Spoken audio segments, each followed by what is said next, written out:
Circuit.com and the director of the Austin After Dark Film Festival. And we've got our final event coming up on November the 7th. We have Austin After Dark Film Festival Fall 2022, where we feature films, videos, and even screenplays of mature content that is intended for an audience that is mature. Please do not bring your children to this event. We've got everything from horror films, horror comedy, dark science fiction, dark animation to fantasy to all kinds of things. There is some violence, there's some occasional nudity and things like that. And we also have comedy. And we're joined today by the writer and director of The Chieftain and the Pudding Race, which is nominated for the Best Comedy Film Award this year. How you doing, guys? How you doing? Man, we're ready to have this event. It's like next week. yeah. It came up fast. Yeah, we've been building this up for a while, but truly one of the best lineups we've ever had. It's a great program. We ended up screening like 6 hours of content at this one program, and everything is in 4K digital, beautiful, breathtaking, and your film with its cinematography, and it's really a pleasure to screen it. I appreciate your whole team, your hard work on this, because when people I've physically seen people in a theater. I put this film on, and within 30 seconds, there's just like, I'm not going to the bathroom. They sit right back down. It's like, it's pretty cool, man, to see awesome. Just the way it grabs people's attention. So good job. Thank you. It's awesome to hear.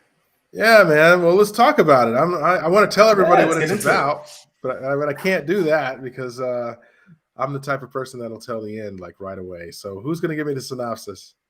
That's David. Yeah. Synopsis is about a kid named Sonny. And in the very first scene, you find out that his moped breaks down, in which now that was his only means of transportation.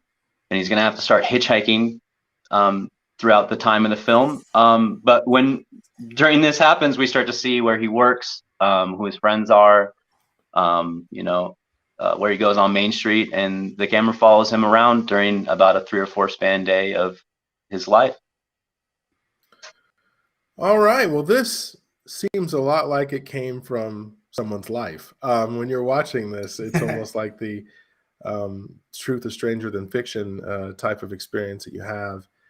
Creatively, what was the inspiration for this film? I think the main inspiration was just a combination of our experiences growing up in tourist towns and just kind of noticing that there's a trend of social ironies and contradictions that are quite comical.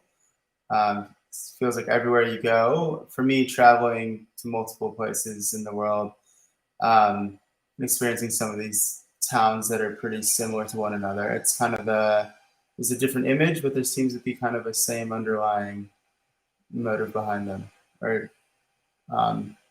some type of sociality. I'm trying to think of the word. I can't think of the correct word for it. Kind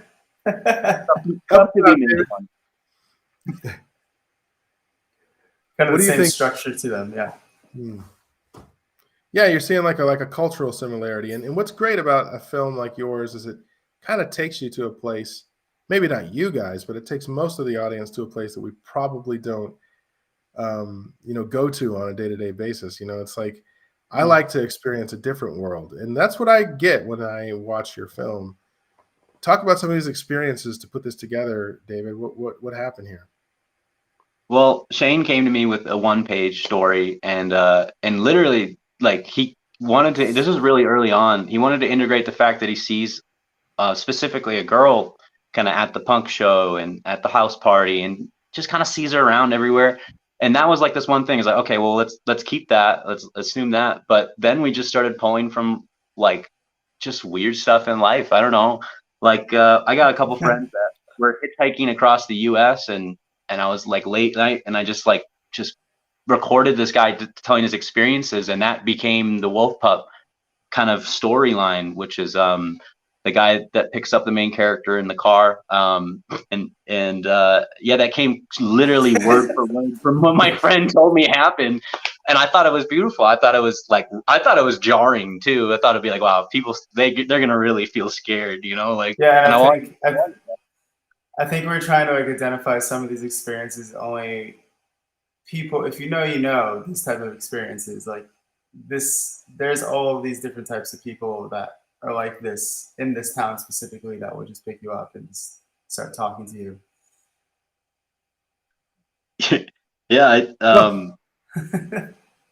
it's a lot of that. I mean, it's also a lot. I don't know. I got really influenced to just talk influences from the writing Slacker. Like, that's one of my favorite movies. And Slacker, the camera is just its own thing. You move from one person to another, and I love that. I wanted to do that, but me and Shane in the beginning, seeing Slacker, it's kind of just like these random moments everywhere. We're like, no, let's keep like main character.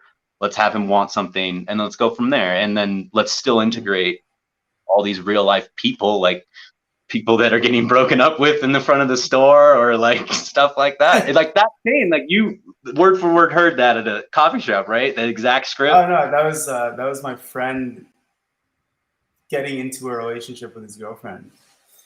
Out night late at a bar. This is what he was telling her, like a German guy thinking it'd be romantic to tell his girlfriend that. But yeah, I think that this film, like I think we also discussed, we're also a huge fan of the '90s films, and another huge influence is Harmony Korine's Kids as well, and just kind of having this, like Nolan is a documentary cinematographer, but he also loves Wes Anderson and appreciates like really nice planned out imagery. So I think being able to use like a combination of this kind of slacker main type of storyline influence, and then the cinematography style from Kids and Wes Anderson worked out really well. So Yeah, let's get into the technical part of this, because yeah, it's impressive. It's very impressive what you put together, and I know that doesn't happen by accident. It takes planning, and probably takes a lot more time. yeah, It probably takes a lot more time than you initially expect. You let a DP do his thing until it's right, his or her thing until it's right, and sometimes you could be there a while. Talk about that process a little bit. yeah. Nolan definitely takes his time. Sometimes to the point where it's like, okay, we need to move on. He's like, yeah, but just wait a second. It's like, no, no, no. And I noticed that we'd always have a lot of our producer. We were lucky to have Augustina. She's actually, she's a bit older than us, and she's had the chance to produce for Juan Jose Campanella from Argentina, which is a big director. So, she's always just kind of keeping on everyone's butt and moving things along. But I think, planning for cinematography, we did 3 or 4 days of location scouts. Some of the locations that we had, we already knew, so we didn't really have to do much. We kind of could just like go there for 10 minutes and be like, okay, cool, we can set this up here. We know where the light falls already because we live here. A lot of that was easy to plan, like, going into the ocean or just picking one side of the peninsula here where we could get the best shots at sunrise. We already knew how to do that. We got chased out of one spot for our original scene on the beach, so we had to, go up the street to another one, and we just kind of had intuition of where to go already. So it's quite helpful to kind of know your surroundings before you shoot, I'd say. But yeah, sometimes it was just running and gunning and coming up with different shots on the spot and trying new things if we had time left over. And if everybody was cool with it, we just go for it. But before, we didn't really do any tech rehearsals in the field or anything.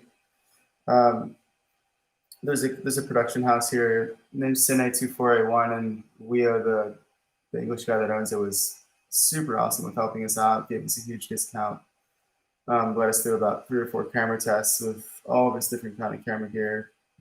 You walk in, there's like REs and stuff hanging from the ceiling. It's like a madman. Yeah, we tried about 4 different lens sets just to get it right. Different NDs, different filters, different gear. Cut down our gear by a lot because we wanted to use a bit of dolly movement. But yeah, we just decided to work a bit more minimally, I think. You talked about some of the pre-production, David, and I know you were heavily involved in that process. Talk to me about some of that. How did it go? Well, at the time, it was during kind of the whole end of the lockdown, like 2020. I was an avid user of Discord, which I met up with a lot of my high school friends, and so I forced Shane to get on Discord.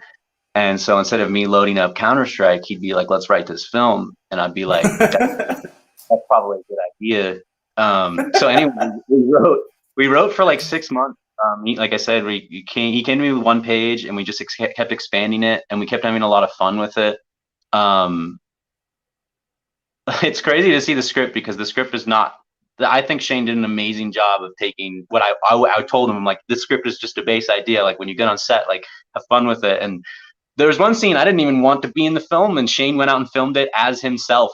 He is the cameo, and it made the cut. I mean, he like improvised, and it made it. So in the beginning, that's what I was thinking. I was saying, hey, here's your base scene. You know, this guy's gonna say this. This guy's gonna react this way. Go for it. Like get the actor. You know, he sent me a bunch of videos of actors in, you know, just a room going over the lines, and we send back and forth all the time. And it was like 6-7 months. When he was in pre-production, we were always kind of making changes and stuff all the time. I think we ended on 55 drafts of the script or something. Yeah, a lot of drafts. Yeah, 55 drafts. Something crazy. And he's the one that kept wanting to add more things. It was like 12 pages at this point. I was like, no, I don't want to. No, that can't be more. And it's just like, yeah, let's keep going. It's better to have more. Doesn't matter. Just cut it. Yeah. It's just like, you can cut it out. It doesn't matter. It's like, yeah, but it's money. Don't have. I got lucky with this project. This is the first project I've ever written. Me and Shane have worked on many other projects when he was out here in school. But it was the first project I've ever just written and then saw things happen. Shane was just like, yeah, we went and filmed it. Here's the footage. And I'm like, it looks, whoa. Like, and so that was a big, I've never done that before. It was a huge deal for me. And it was so cool.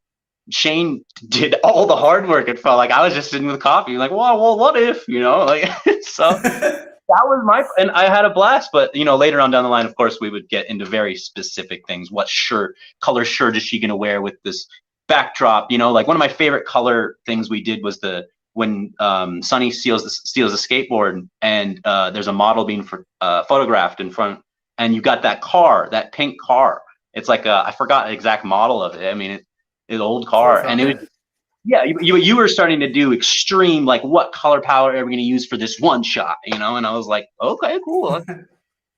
Cool. You know? So just getting into like small details. We had a production designer that he couldn't really be there a lot on set just because he's got kids in town and he's just working construction a lot.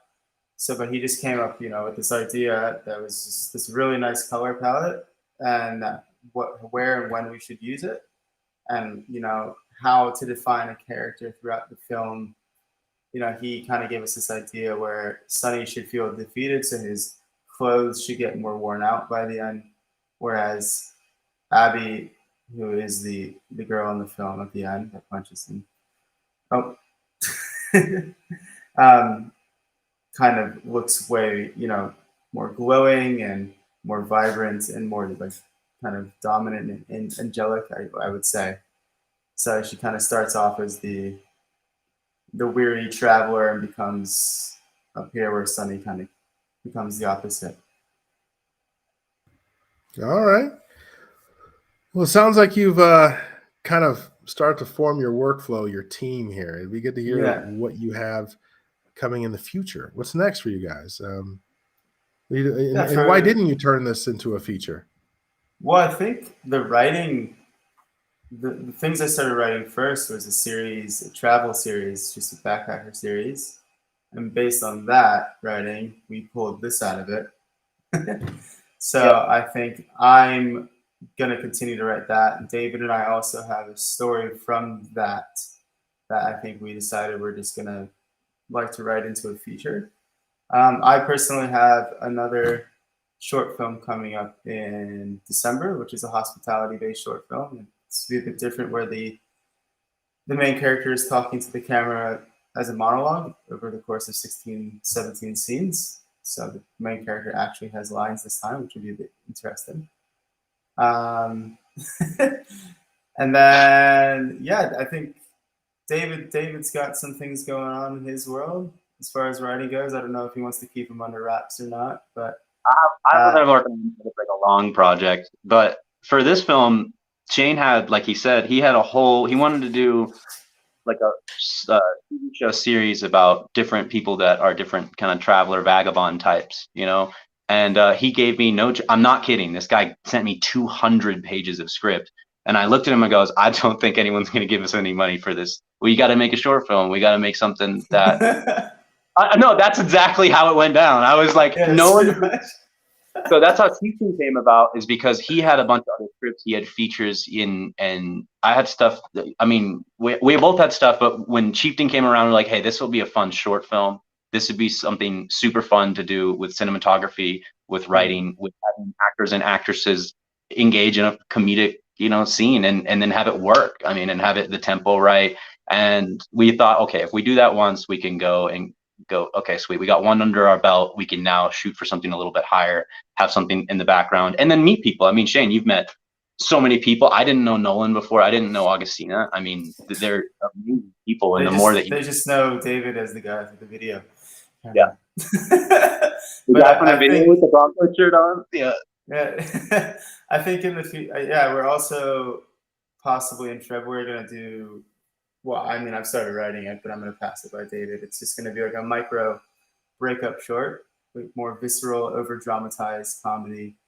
And then next year, I think we have plans to just go hang out in Barcelona for a few months and skate and write this feature and see what happens. And maybe I think it's a good idea to kind of go somewhere different and write there, because then you still get more influence. So you have another story while you're writing for another time, really.